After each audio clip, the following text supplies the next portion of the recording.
Hi, I'm Dr. Ellen, the Midlife Whisperer, and I hear you and I've got you. Think of me as the one-stop shop for all your midlife needs. I'm a psychologist, registered dietitian, nutritionist, board-certified health and wellness coach, and mindful self-compassion teacher. I'm also an author and podcast host with over 30 years of experience empowering midlife women.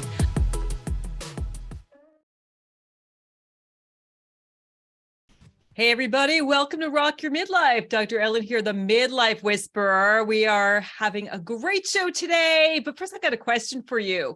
Would you like to improve your health, strengthen your heart, be happier, enhance calmness and healing, live longer, and reduce stress? Well, today's show is going to tell you how to do that. We are talking all about today about kindness and the transformative power of kindness for both ourselves and our world. Kindness really does matter. It is a strength. It's a superpower that has the capacity to transform lives and change the world. And unfortunately, as today's guest, Donna Cameron, writes, it is in short supply these days. And boy, we sure know that if you're taking a look at the news or you go out on the streets, get in your car, particularly this time of year. But the good news is that we can all learn to be kinder to ourselves and each other. And today's show is going to inspire you and give you the skills to live more kindly.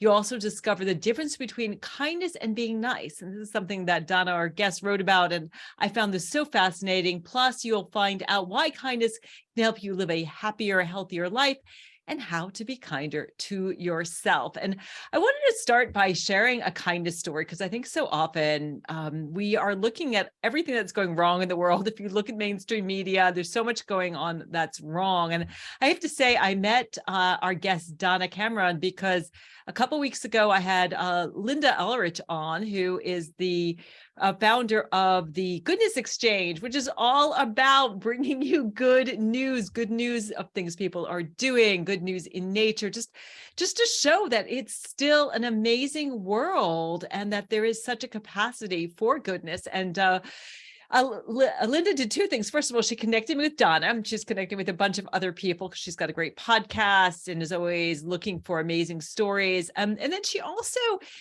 when she was on my podcast 2 weeks ago, she's like, well, if something good happens, one of the things you can do to create more goodness in the world is share it. So I want to share this story.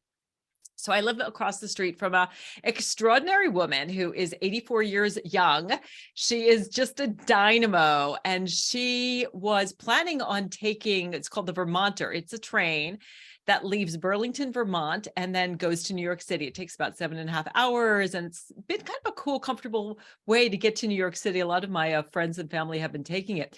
But anyway, she had one of our other neighbors take her to the train station. She gets on the train with all of her bags, has someone help her put, her bag up where it can be stored for the journey. And she realizes, oh my God, I left my purse in the back seat of my friend's car. So here she is on the train in New York City, no purse, no cell phone, no money, nothing at all to read. So instead of getting off the train or panicking, she decided to rely on the kindness of strangers. So she was able to contact her friend who was able to go ahead and overnight her purse. But in the course of the train ride, she found one person who lent her a cell phone so she could contact her friend.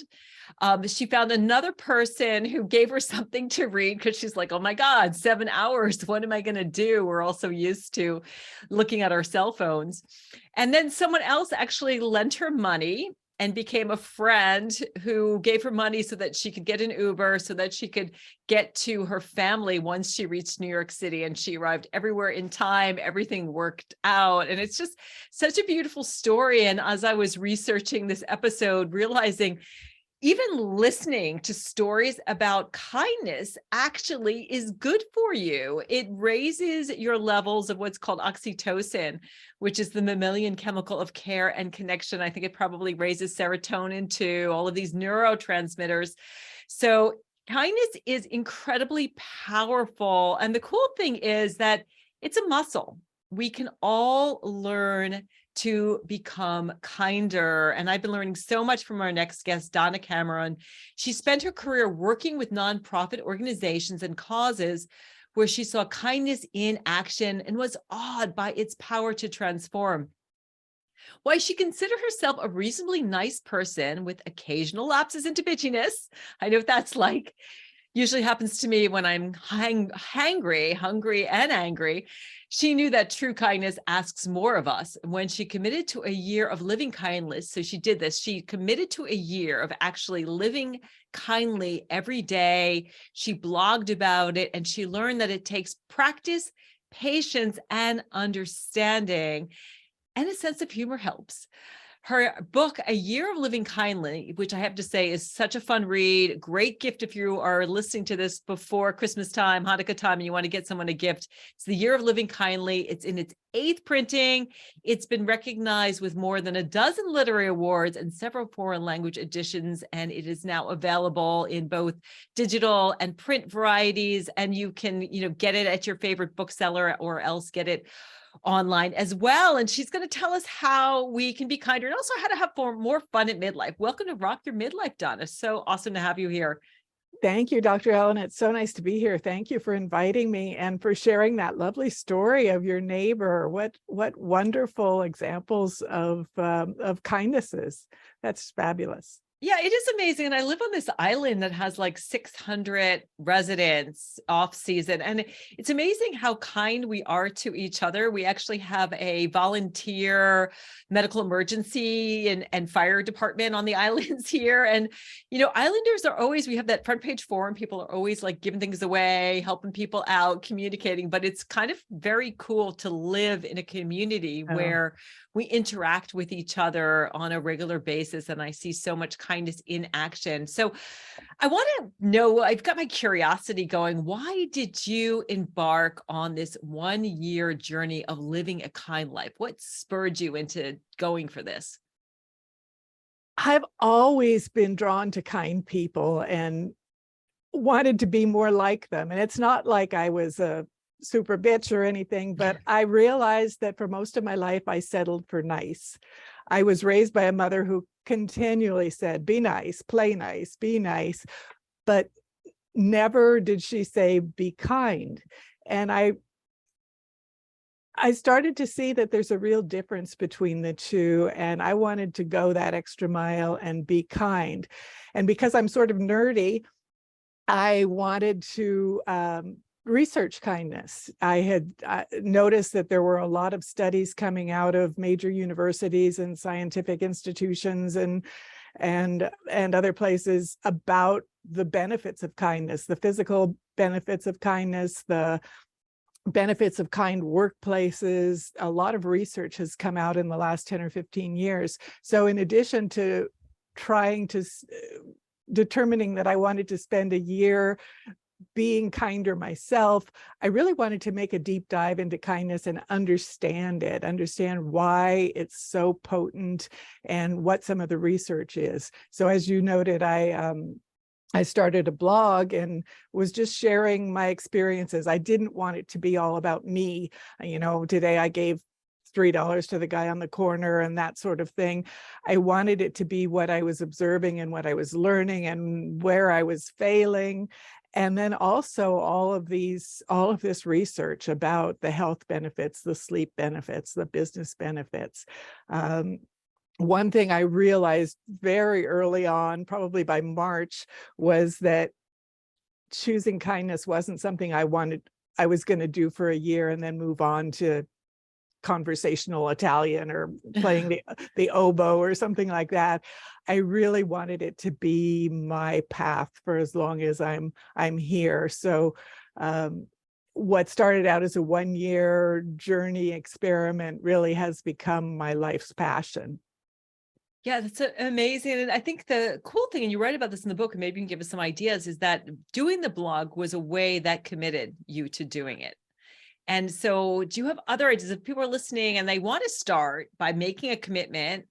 what are things that people can do they're like, oh, I'd like to live, I'd like to make 2023 a year where I am kinder. Are there ways that you can kind of motivate yourself or kind of close that door to going back to some of your old ways? What do you recommend people do? Probably the first thing I would say is start where you are and don't say, I'm going to turn over a new leaf and starting tomorrow, I'm going to be the next Mother Teresa or Dalai Lama or something, because it's not going to work. I mean, even though I've now been focusing on kindness for 8 years, I still slip. There are times when I'm oblivious, or when I say something and that I later regret, or I miss an opportunity to do a kindness. So I think, most change happens incrementally, little things. And then suddenly we look back and say, how did I get here? And it's because of all these little incremental steps we take. So I'd say, ask yourself what you could do to be 10% kinder or 5% kinder, and start there. And it might just be paying more attention or being more aware of your surroundings so that you can hold the door for somebody or offer your assistance.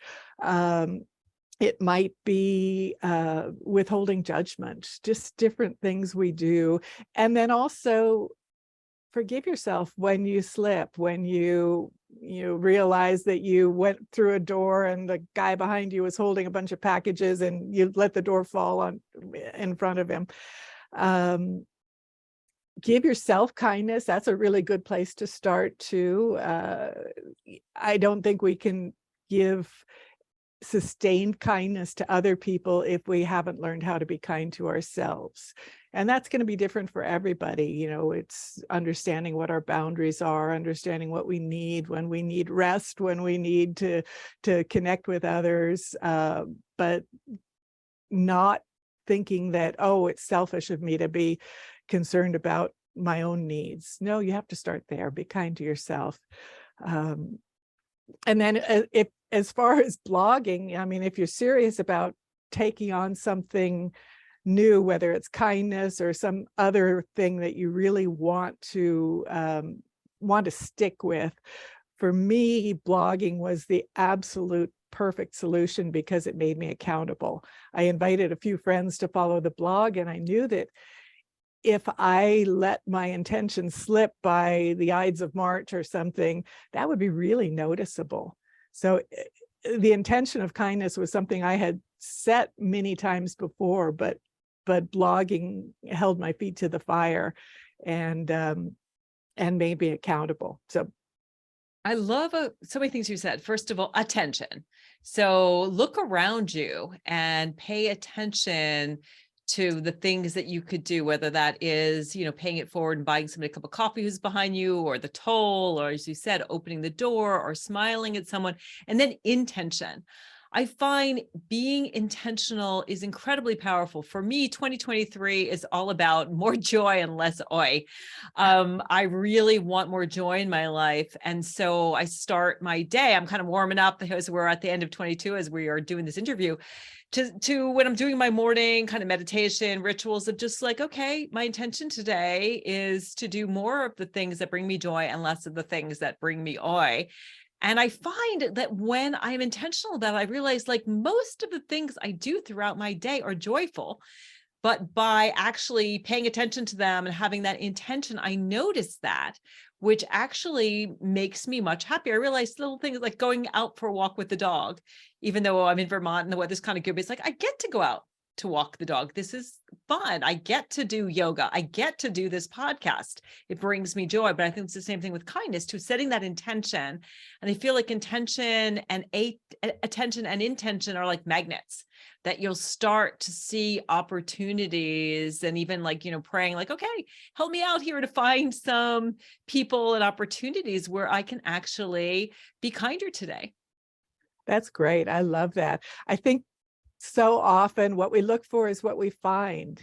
And we all know people, and they're lovely people, but they're really good at seeing what's wrong, at noticing that there's a typo in the menu, or somebody's shirt is button crooked or something like that. I call it playing gotcha with life. And what they become is, the more they do that, they just become really good at seeing what's wrong. And instead, let's focus on seeing what's right. The poet, philosopher Mark Nepo said, be easily pleased. And I just love that. It's what you were talking about realizing all the things around us that make us happy. Walking the dog, seeing the birds in the trees, just so many things that we often overlook because we're so wrapped up in sometimes in our devices that, we're looking down at what's in our hand rather than at what's around us, but we're also wrapped up in our internal drama and not paying attention. So I think paying attention is one of the key elements of a good life, of a kind life. Yeah, being more mindful. And I Yeah. think that when we start to learn how to work productively with our thoughts, with our brains, realizing that our brains are constantly scanning the environment for what is wrong with the world and where the danger might lurk, not the good things. And so that's the whole idea of when something good happens, when someone is kind to you or you're kind to somebody else, or some joy happens, you savor it. Yes. You take it in and you just like, oh yeah, this is delicious. Or I think another thing that's lovely to do too, to get you into that frame of mind, is to just remember a time in your life where someone was kind to you, or you were kind to someone, or you were joyful. And even visualizing that and recalling those positive memories can actually elevate your health and well-being.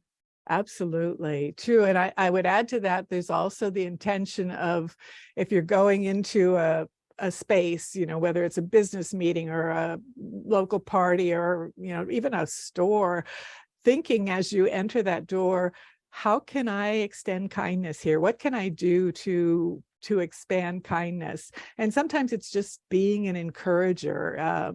If you're dealing with a customer service person, expressing your appreciation for their very difficult job and what a great job they're doing, or just the people around you, being an encourager is such a gift to them.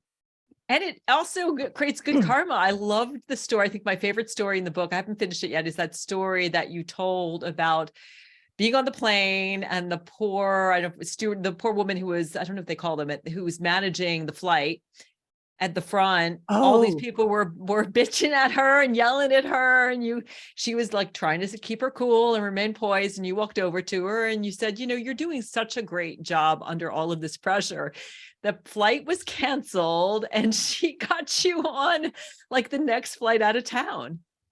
That was just an amazing experience to me. Yes, it was one of those crowded waiting room situations, and the plane was just delayed, and people were getting so angry and blaming this poor gate attendant. And so I just went up to her and said, I'm so sorry you're having to deal with this. You're doing a wonderful job, because I knew I couldn't have the poise she had. And when I saw her take the call that apparently told her the flight was canceled, she crooked her finger to me to go up to the gate and printed out my ticket and sent me down to get a different flight at a different gate.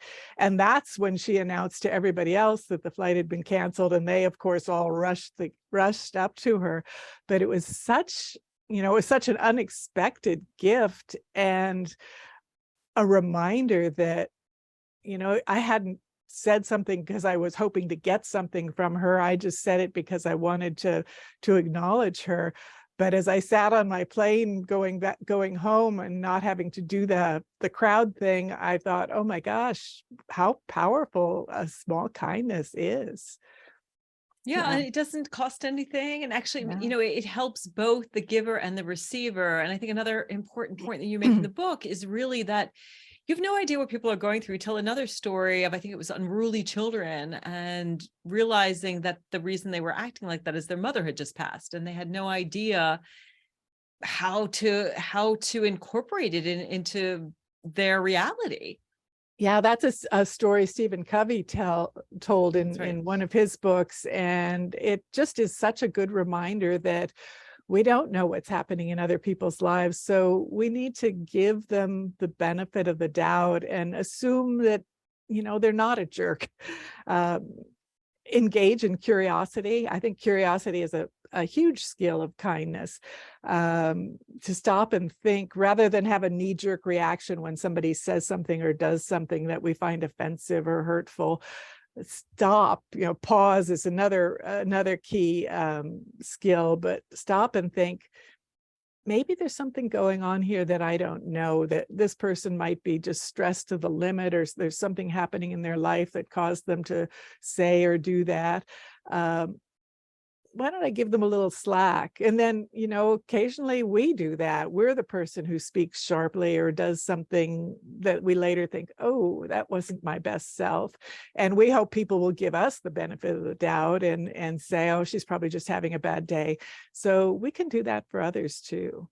Yeah, the book reminds me that we really are all in this together. I know that we live in this culture with so much division, but we are all Homo sapiens, and human beings evolve with this ability to be empathetic, to have mirror neurons where we can actually interact with other humans and know what people might be feeling, and realizing that we have so much more in common than not. And I think when we're kind and we just see someone as, yeah, that's just another human who is just going through things, we really connect with people. And I'm curious, in your research, I'd love to talk about the research around the health benefits. I would think some of it too is that it helps to really decrease loneliness. Like, we know that loneliness is as bad as smoking a pack of cigarettes a day in terms of your health and well-being. Seems to me that when we are kind, we are connecting with people at a heart level, and it's so good for our health and happiness. I think that's really true. A lot of people, I think, hesitate to extend a kindness because they're embarrassed. They're afraid they might be clumsy. They don't know how the other person is going to respond. They might misunderstand, or they might reject a kindness. But having the courage, and I really think it takes courage to extend kindness. Once we've done it a few times, I won't say it becomes our default setting, but it becomes easier every time. So it's so wonderful to practice. And your comment about loneliness, one piece of research that I found just fascinating, it came out of the University of British Columbia, was that kindness alleviates social anxiety, even in people who are debilitatingly shy and have trouble in any kind of social situations and panic attacks and things. If they start focusing on kindness, looking for kindness around them, or looking for a small kindness that they can extend, it alleviates that anxiety. And I would think it would probably be very similar with loneliness. If we reach out, we can make those connections, but it means overcoming some fear. Yeah. And I love that you use the word courage too, which means a path with heart.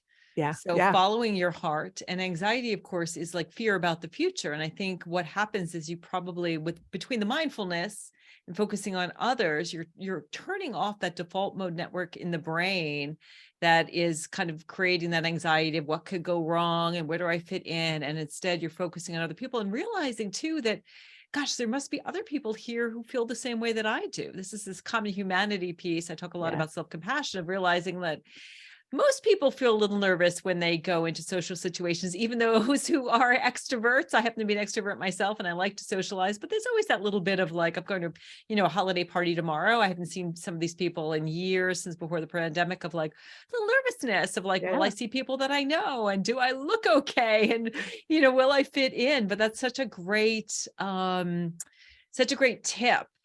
If you are someone who experiences social anxiety, to focus on being kind to others and take some of that pressure off yourself.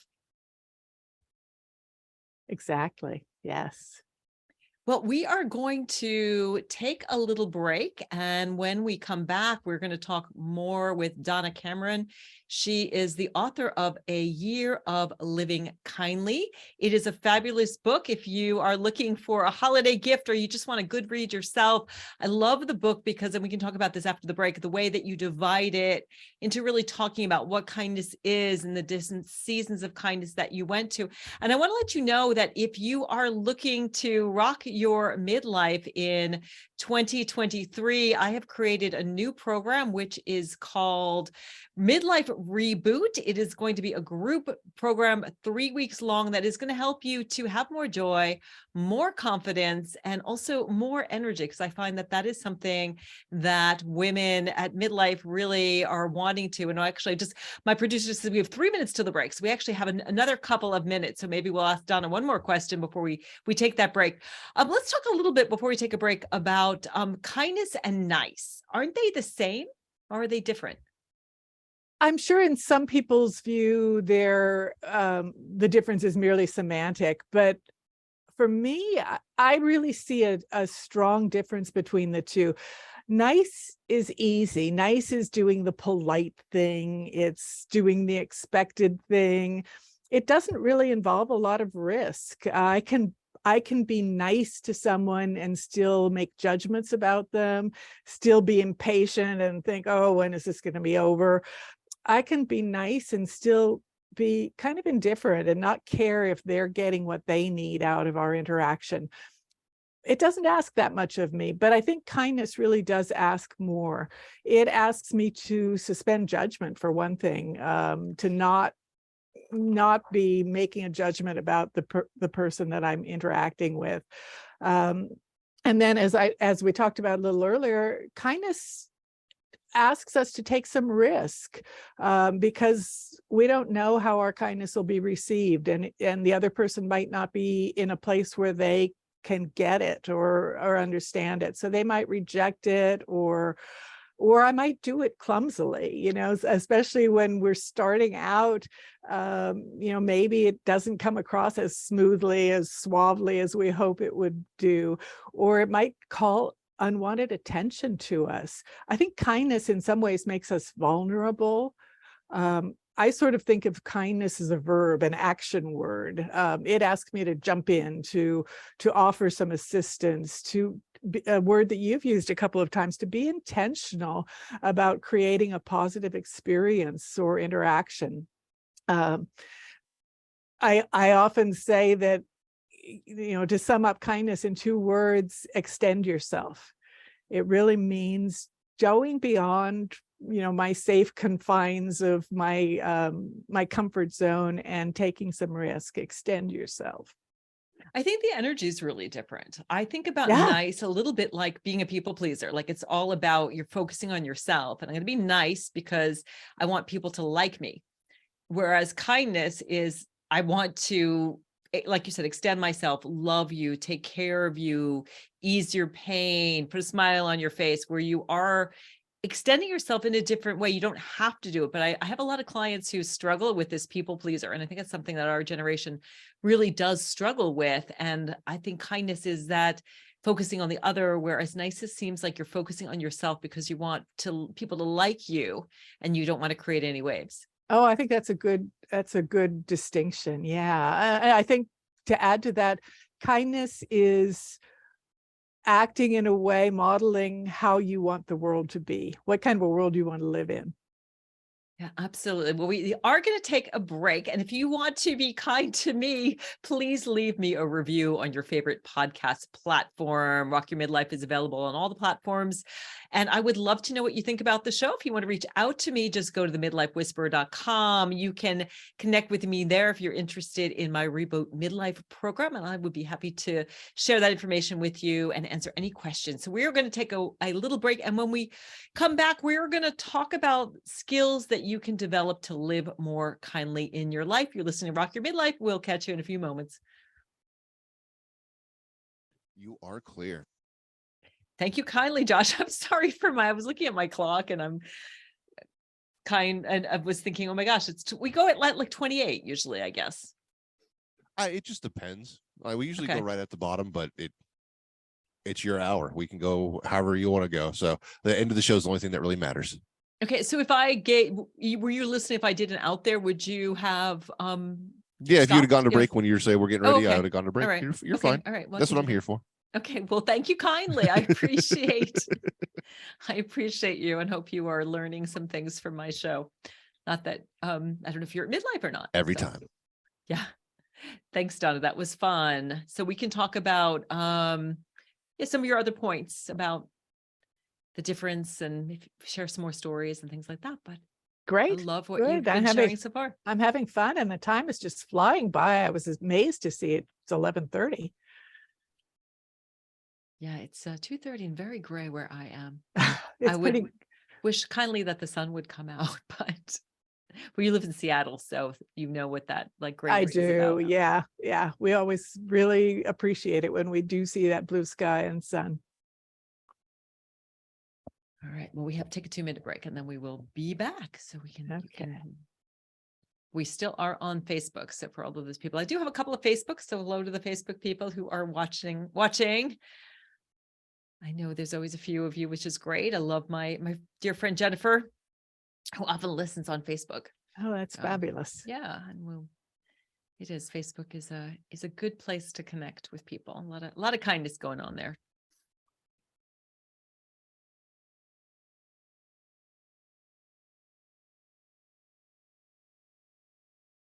We could talk a little bit more about the whole self-kindness, because that's an area that I'm an expert on. But reading your book reminds me to be kind to myself. As you said, it's like with compassion. It's like the more compassionate you are, the more compassionate you are to others and vice versa. Yeah. Yeah. And I think especially for women, sometimes, we're kind to everybody else and we run out of time to be kind to ourselves. And then we think, oh, I'm being selfish by saying no, or by needing to have some time to myself to take a bubble bath or read a book or whatever it is. But those are essential. Yeah, absolutely. You cannot give them an empty cup. We can talk more about that. That's what I see with clients all the time. We are is coming that back. They have trouble with the self-care and the self-kindness. You are listening to Rock Your Midlife with Dr. Ellen, the Midlife Whisperer. Have a question for Dr. Ellen or her guests? Join us on the show at 866-472-5788. That's 866-472-5788. Now back to the show.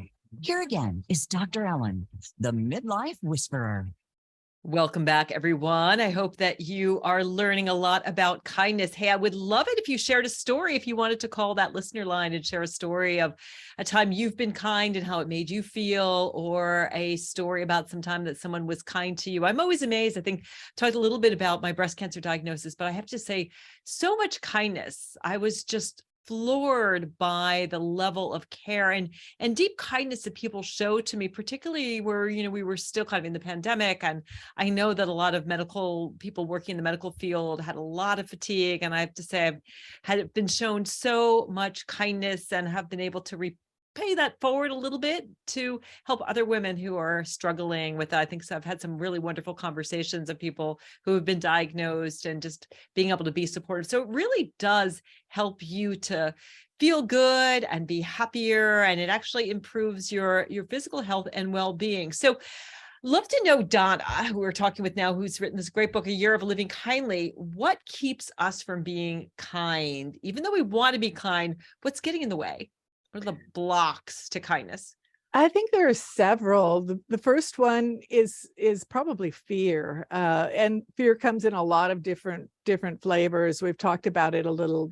Fear of putting ourselves out there, of making ourselves vulnerable, of rejection. So getting past that is a big key. Another one is time. I've found it fascinating that when I'm out speaking about kindness, a lot of people will come up to me after a talk and say, I really would like to be kinder, but I don't have time. I'm just so busy.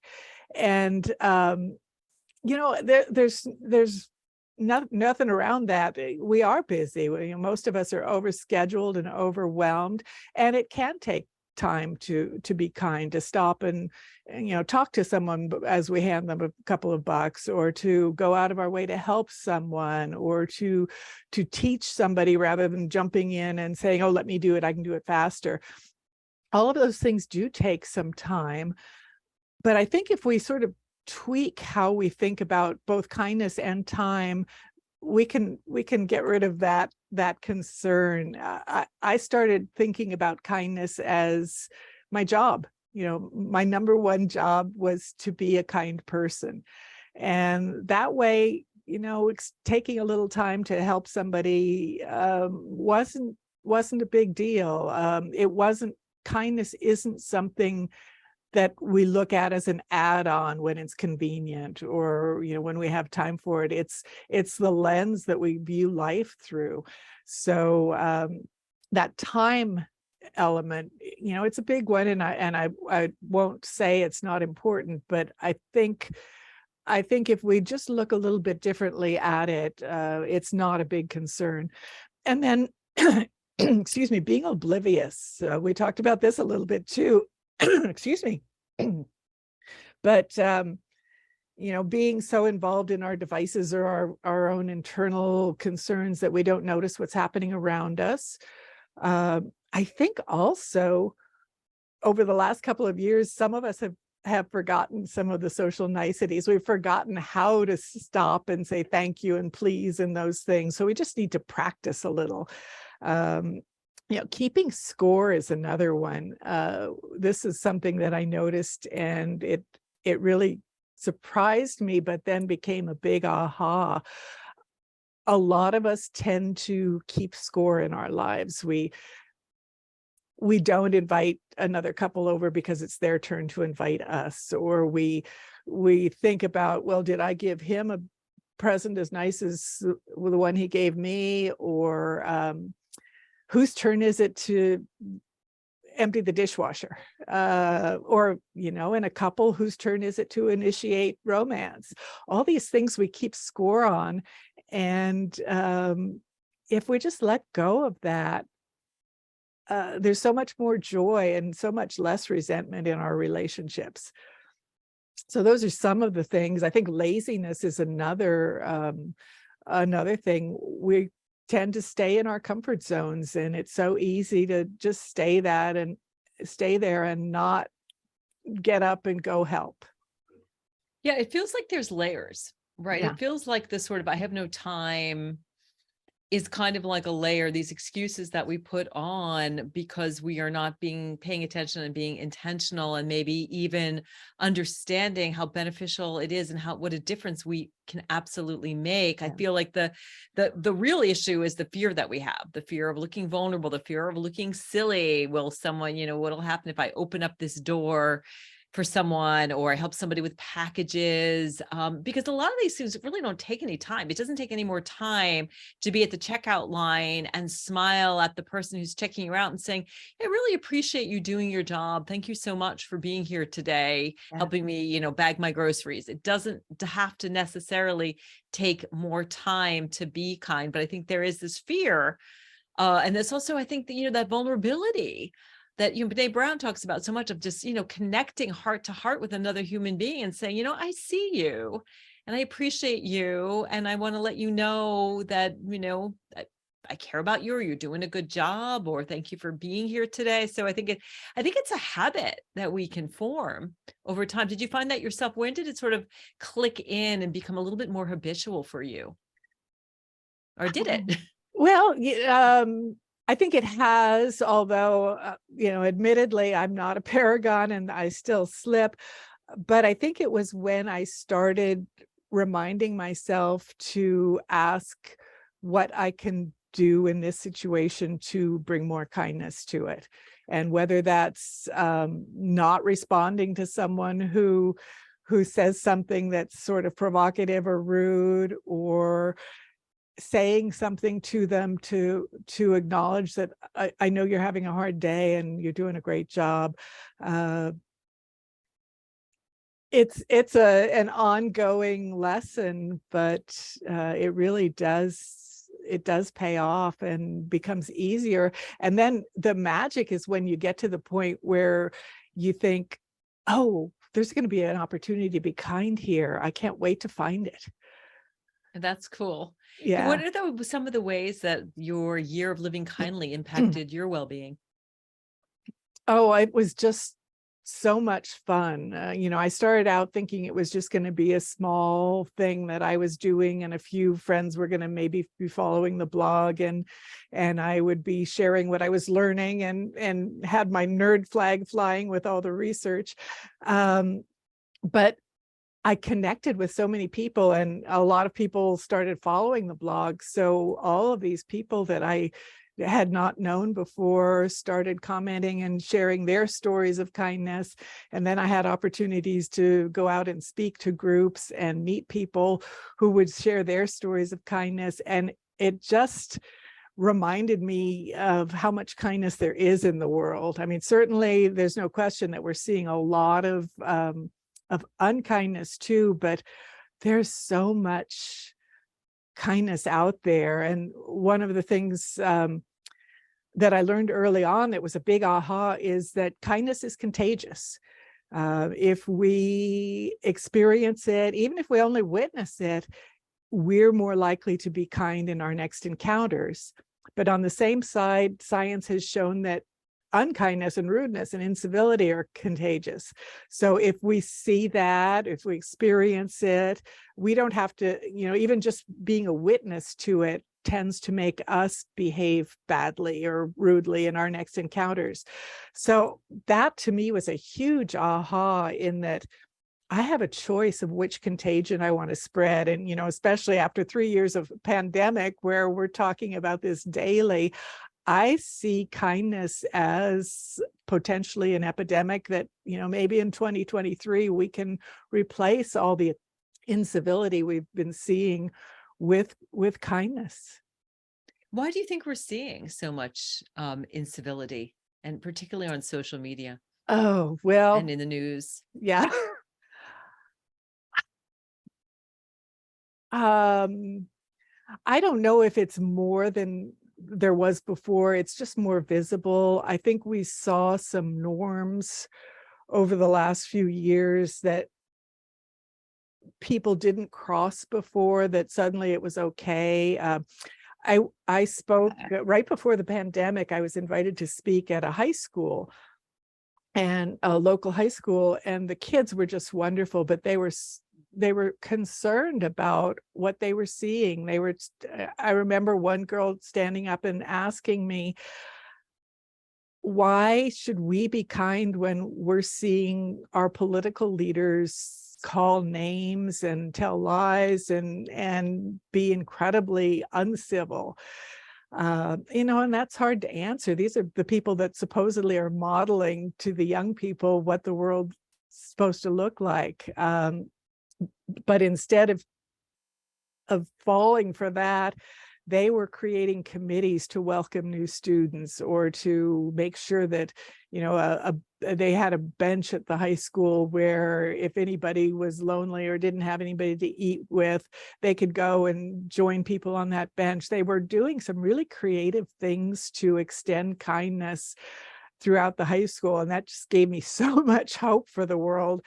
As far as social media goes, I think we're guilty of propagating it in some ways because we share some of this bad behavior. When Dr. Linda was on your show a week or two ago, she said, and I absolutely believe, what we click on, we're voting for. So if we're giving our attention to these people who are name calling and trolling and being incredibly disrespectful, even if we disagree with them, by giving them our attention, we're fueling them.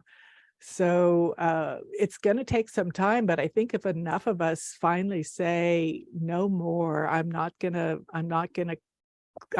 follow this person, I'm not going to click on them, I'm not going to fuel them by arguing with them.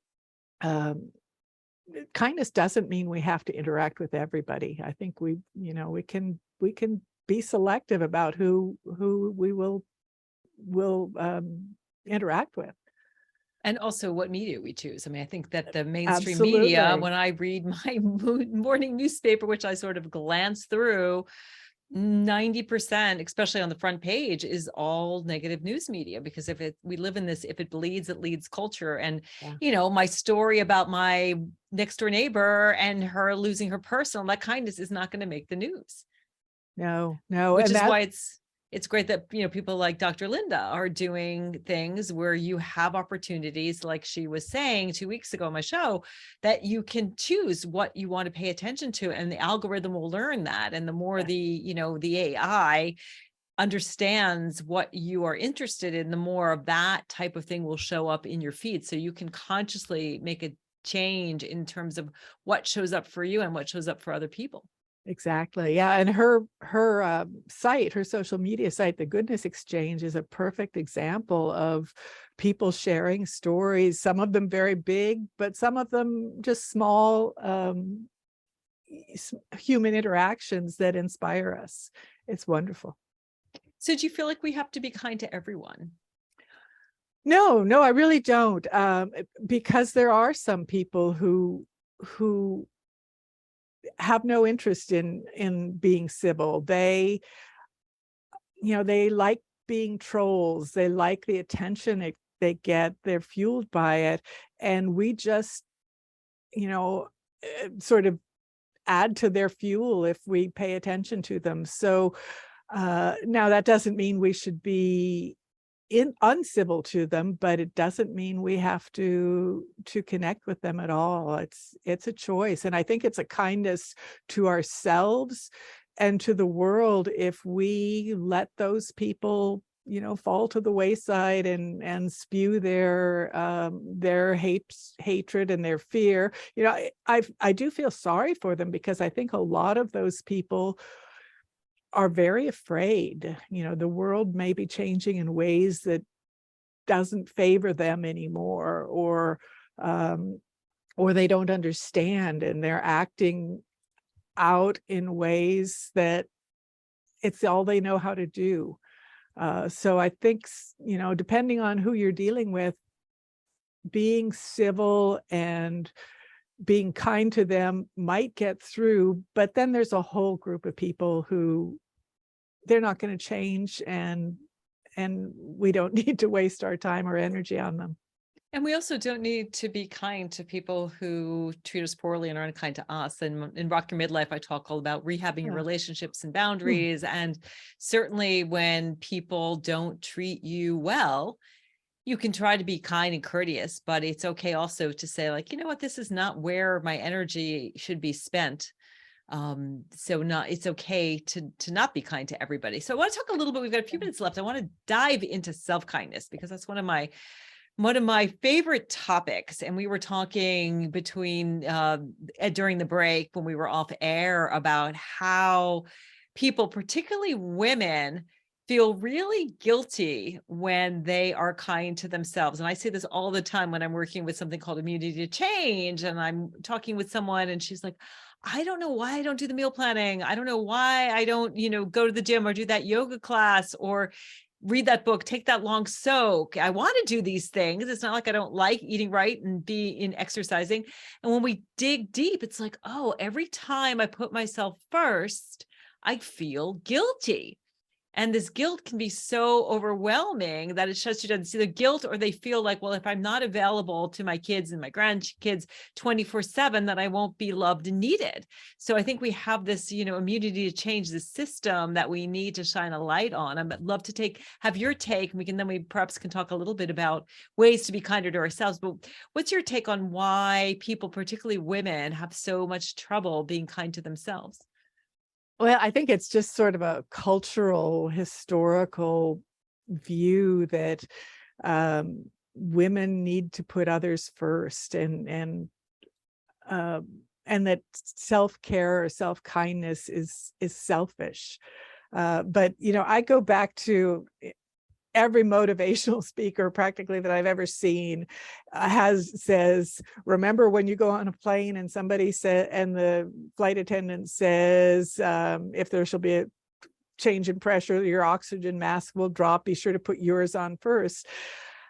And that's, it's an overworked metaphor, but it's absolutely true. If we aren't taking care of ourselves, we don't have the energy, the wherewithal to take care of others.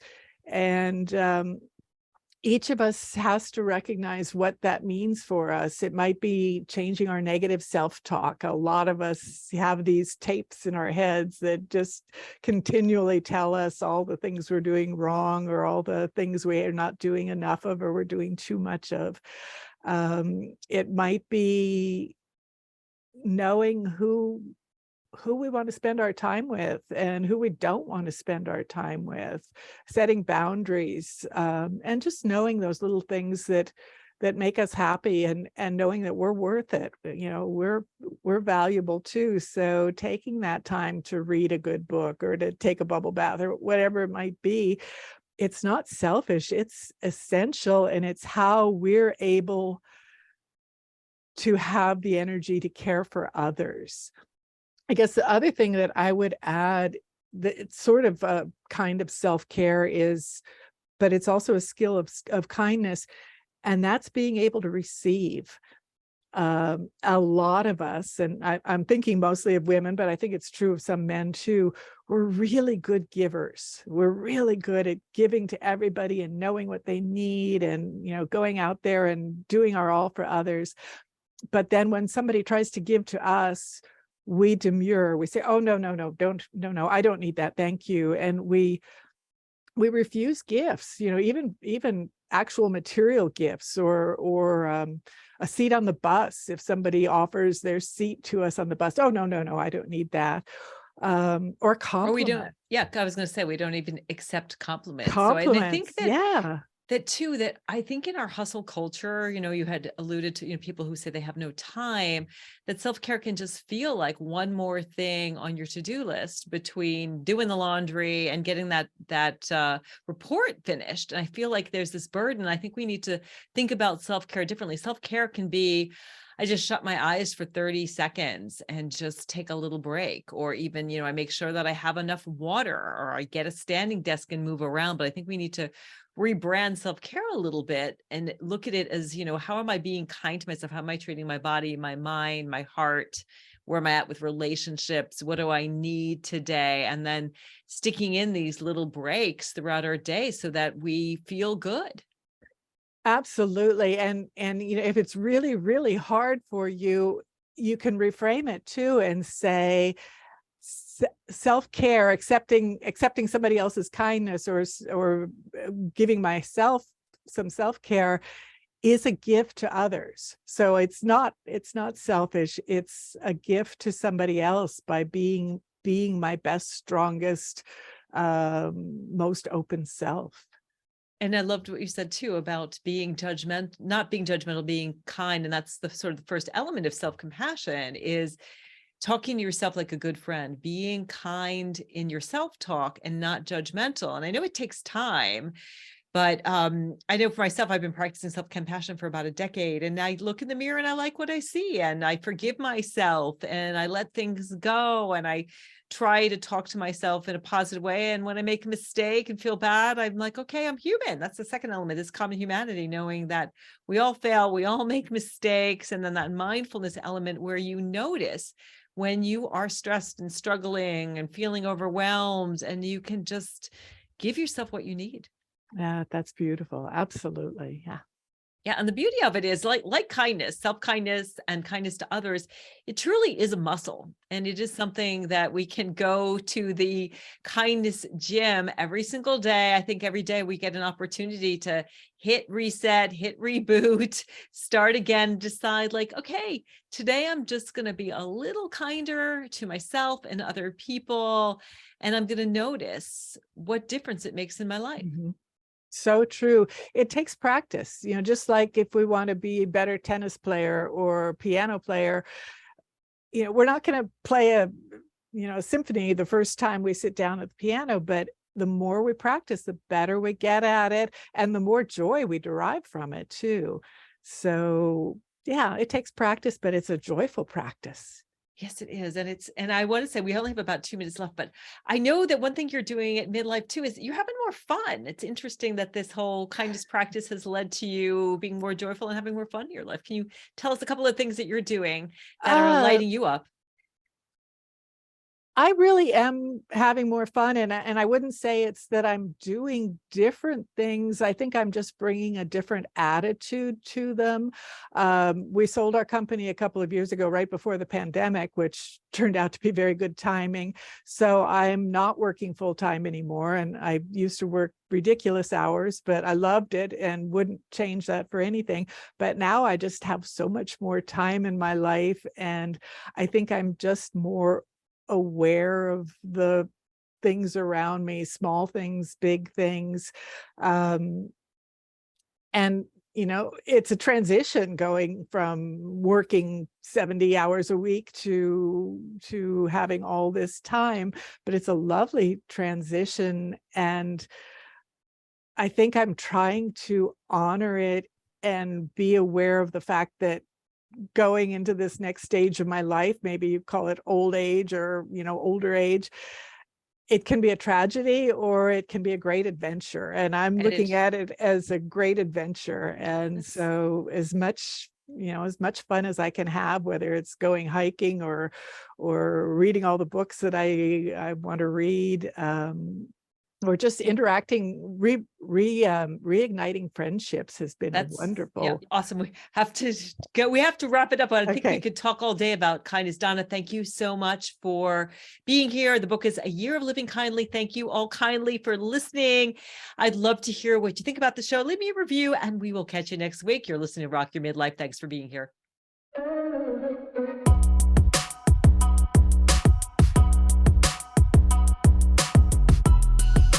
Midlife can be challenging. You may be sandwiched between growing kids and aging parents, dealing with menopause or a health issue, and trying to find work-life balance.